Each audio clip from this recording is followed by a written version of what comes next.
سلام البنات، كما وعدتكم هذا هو الفيديو ديال الخميره بلديه بدون جلوتين.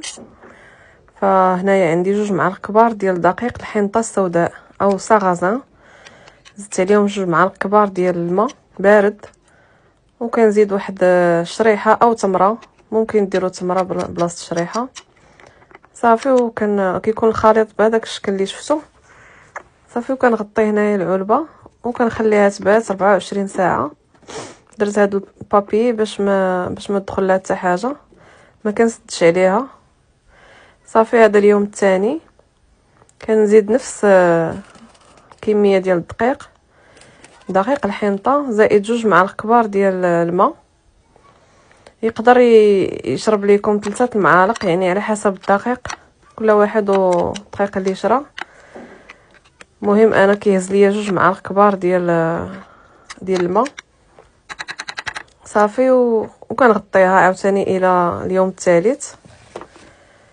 فغنكرر هاد العمليه كل نهار. هنا اليوم الخامس، وهنا اليوم السابع عاد تفاعلت ليا وعاد تضاعف الحجم.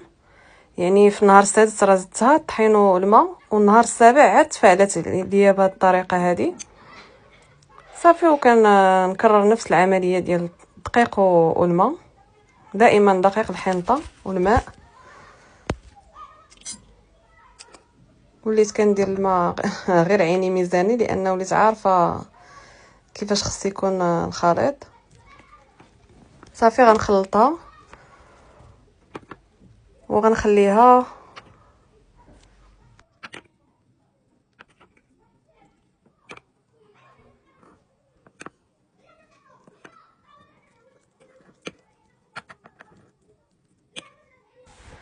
فهنا. النهار الثامن غادي نعبر الكميه اللي عندي ديال الخميره البلديه، عطاتني 200 غرام. فغادي نوجدها باش نعجن بها الخبز. غادي نزيد 200 غرام ديال دقيق الحنطه و200 غرام ديال الماء باش تكون عندي كميه كافيه اللي غنعجن بها الخبز